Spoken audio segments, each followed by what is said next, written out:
یہ میرے انہوں نے نامنیشن پیپر ریجیکٹ کیے کسی ایف آئی آر کا حوالہ دے کے، جس سے میرا کوئی تعلق ہی نہیں ہے. میں نے اپیل فائل کی تھی اور آج ان کو جمعے والے دن کا نوٹس ہوا ہے سماعت کے لیے. کیونکہ میں نہیں سمجھ آ رہی کہ جب ایک کریکٹر سرٹیفکیٹ دیا جاتا ہے، 19 کی ایف آئی آر ہے، 21 میں 2021 میں نے کریکٹر سرٹیفکیٹ لیا تو اس میں کوئی ریکارڈ قانون نہیں ہے.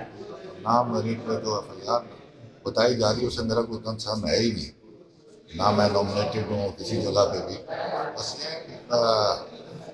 نہ ہی لینا سمجھتا ہوں کہ آپ اس کی کہہ رہے پیپلز پارٹی کاغذات تو تحریک انصاف کے مسترد زیادہ ہوئے ہیں، پیپلز پارٹی کو بھی یہ بالکل ایسا ہی ہوا ہے. میرے ساتھ میرے کورنگ عبد الرحمان بھی تھے، وہ بھی ایک مقدمے میں بری ہوئے ہیں. انہیں بھی کہا گیا ہے کہ ان کے بھی ریجیکٹ کیے گئے.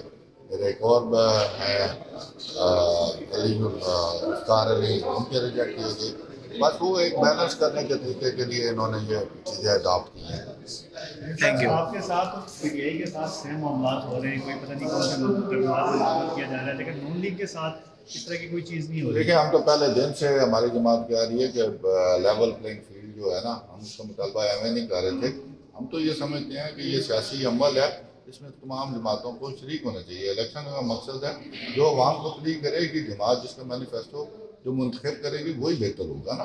خان صاحب کے حوالے سے بھی آپ کی جماعت یہ سمجھتی ہے کہ خان صاحب کو گراؤنڈ میں ہونا چاہیے؟ میرا خیال ہے انہیں اس کے بغیر الیکشن نامکمل ہے. ہم تو سمجھتے ہیں، ہم نے تو پہلے دن سے کہہ رہے ہیں کہ تمام جماعتوں کو، تمام اسٹیک ہولڈرز کو الیکشن میں کنٹیسٹ کرنا چاہیے اور فری اینڈ فیئر الیکشن ہونے چاہیے. عوام جس کے حق میں فیصلہ کریں وہی پاکستان کی بہتری کرے. آپ کا حلقہ ہی بتا دیں کون سا ہے، کہاں سے میرا N47 ہے جی اسلام آباد.